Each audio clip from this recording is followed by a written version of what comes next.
उत्तराखंड के मदरसों में ऑपरेशन सिंदूर के बारे में पढ़ाया जाएगा। इसका फैसला उत्तराखंड की धामी सरकार ने लिया।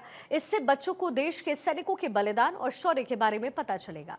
ये फैसला उत्तराखंड मदरसा बोर्ड ने लिया है। बोर्ड चाहता है कि बच्चे देश के इतिहास और सेना के पराक्रम से परिचित हों। बोर्ड के अध्यक्ष मुफ्ती शमूम कासमी ने कहा है कि मदरसों में एनसीईआरटी सिलेबस लागू किया गया है ताकि बच्चों को मुख्य धारा की शिक्षा से जोड़ा जा सके। इससे मदरसों में काफी सुधार आया है। अब हम अपने बच्चों के साथ ऑपरेशन सिंदूर की सफल कहानी शेयर करना चाहते हैं। मुफ्ती शमून कासमी ने रक्षा मंत्री राजनाथ सिंह से दिल्ली में मुलाकात की। उन्हें ऑपरेशन सिंदूर के लिए बधाई दी। उन्होंने बताया उत्तराखंड में 451 मदरसे हैं जिनमें लगभग 50,000 बच्चे पढ़ते हैं। कासनी ने बताया कि उत्तराखंड सैनिकों की भूमि है। ऑपरेशन सिंदूर में हमारे सशस्त्र बलों ने बेजोड़ शौर्य का परिचय दिया। नए पाठ्यक्रम में ऑपरेशन सिंदूर का चैप्टर शामिल किया जाएगा। इसके लिए जल्द ही पाठ्यक्रम समिति की बैठक बुलाई जाएगी। नहीं, वो सभी को पढ़ाया जाना चाहिए क्योंकि ये हमारे सेनाओं का अभूतपूर्व शौर्य, पराक्रम, साहस ऐतिहासिक है। और हमारे प्रधानमंत्री जी का नेतृत्व, जिन्होंने दूरदृष्टि और सटीक रणनीति के तहत ऑपरेशन सिंदूर जिस प्रकार से संचालित हुआ, उसने भारत की नई शक्ति का परिचय पूरी दुनिया को दिया है कि अब कोई भारत की ओर आंख उठाकर देखेगा तो उसका नाम और निशान मिटा दिया जाए। देहरादून में मांडूवाला के सरस्वती विद्या मंदिर के शिलान्यास कार्यक्रम में सीएम पुष्कर सिंह धामी पहुंचे, जहां उन्होंने छात्रावास का शिलान्यास किया। इस कार्यक्रम में आरएसएस के सुरेश सूनी और सीएम पुष्कर सिंह धामी मुख्य अतिथि के रूप में शामिल हुए। इस मौके पर छात्र छात्राओं ने फूलों के साथ मेहमानों का स्वागत किया। साथ ही छात्रों ने अपनी सांस्कृतिक कार्यक्रम से न सिर्फ समा बांधा बल्कि अपने हुनर को भी दिखाया। इस मौके पर सीएम पुष्कर सिंह धामी ने कहा कि सरस्वती विद्या मंदिर में किताबों की शिक्षा के साथ नैतिक शिक्षा का पाठ पढ़ाया जाता है। यहाँ पर बच्चों को जहाँ किताबी शिक्षा के साथ साथ नैतिक शिक्षा का भी ज्ञान दिया जाता है। बच्चों के जो आने वाले समय में उनके मूल्य हैं, उन मूल्यों के प्रति भी उनको जागरूक किया जाता है। संस्कार सिखाए जाते हैं। अच्छे बच्चे यहाँ से निर्मित होते हैं जो देश के भविष्य हैं, देश के लिए काम आएंगे। मैं उन सबको शुभकामनाएं देता हूँ। ऐसे जो संस्थान है हमारे और जो है बढ़ने चाहिए और ज़्यादा उनका विस्तार होना चाहिए। हर दृष्टि से वो हमारे देश के लिए जो सच्ची हमारी परंपरा है उसको आगे बढ़ाने के घोतक हैं।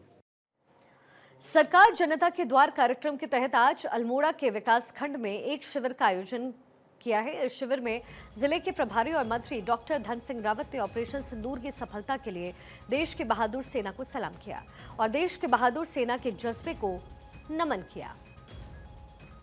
इस मौके पर धन सिंह रावत ने कहा कि राज्य की सरकार सबका साथ, सबका विकास और सबका विश्वास के मंत्र पर निरंतर अग्रसर है। इस दौरान मंत्री धन सिंह रावत ने अल्मोड़ा वासियों को कई योजनाओं की सौगात दी है। साथ ही अटल आवास योजना के तहत 10 लाभार्थियों को चेक भी सौंपे।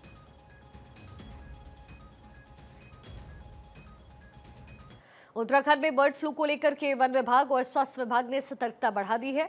इस वायरस के फैलने की आशंका को देखते हुए खास तौर पर Jim Corbett national park, Rajaji national park समेत सभी वन क्षेत्रों में हाई अलर्ट घोषित कर दिया गया।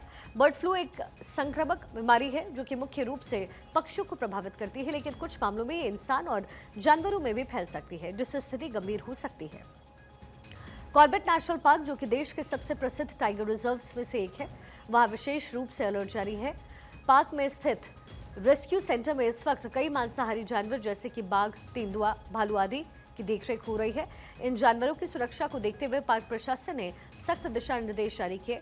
कॉर्बेट पार्क के निदेशक की ओर से स्पष्ट चेतावनी दी गई कि कोई भी कर्मचारी या पशु चिकित्सक मांसाहारी जानवरों के पास बिना सीपीसी पहने नहीं जाएगा। इसके अलावा जानवरों को परोसा जाने वाला मांस अच्छी तरीके से उबाल कर ही दिया जाए ताकि संक्रमण का कोई खतरा उन्हें न हो। हमारा उत्तराखंड का सभी प्रोटेक्टेड एरियाज़ को कहा गया है। इसके साथ हमारे पास जू है 2, उनको भी कहा गया है। एवं हमारे पास जो रेस्क्यू सेंटर्स है 3, उनका जो डीएफओ इंचार्ज होते हैं उनको भी कहा गया है। इसका अर्थ हुआ कि हमने पूरा सतत रूप से जिस प्रकार का डायरेक्शन आ रखा है CJD से, तो उसके हिसाब से ये किया जा रहा है।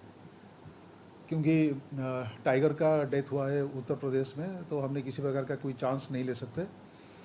एवं उसके क्योंकि आप जानते होंगे कि ये बहुत ही इन्फेक्शियस डिजीज़ होता है, जो एवियन इन्फ्लुएंजा के नाम से ही जाना जाता है।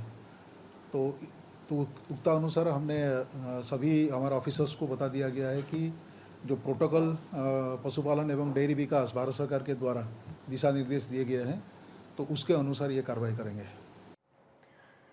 हरिद्वार के कनखल में बदमाशों ने पीएनबी एटीएम लूटने का प्रयास किया। इस मामले में हरिद्वार पुलिस ने 2 लोगों को अरेस्ट किया है। खबर है कि दोनों आरोपी रात 2:30 बजे एक एटीएम मशीन को काट रहे थे, जिसको सुनते ही पुलिस ने दोनों आरोपियों को अरेस्ट किया। पुलिस के मुताबिक जिस मशीन को आरोपी काट रहे थे वो 25 लाख रुपए उसमें मौजूद थे। फिलहाल पुलिस आरोपियों के खिलाफ एफआईआर दर्ज कर कार्रवाई करने में जुटी हुई है। जो हमारी पुलिस की जो गश्त पार्टी है वो जगजीतपुर पीएनबी जो ब्रांच है उसके पास में जो उनका एटीएम है उसके पास से जब ये गुजर रही थी तो उनको वहाँ पर कुछ एटीएम में संदिग्ध कुछ लोग नज़र आए।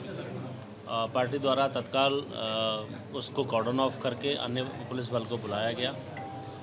इस क्रम में उनको एटीएम को उसका शटर बंद करके उसे तब तक रोका गया। उसके बाद जब उनको पकड़ने की कोशिश की गई उनके साथ उन्होंने पुलिस के साथ गुत्थम गुत्था भागने का प्रयास किया। तत्काल पुलिस ने प्रभावी कार्रवाई करते हुए 2 लोगों को इसमें पकड़ा है जो एटीएम काटने की मशीन के साथ वहां घुसे थे और काफ़ी हद तक एटीएम काट लिया था।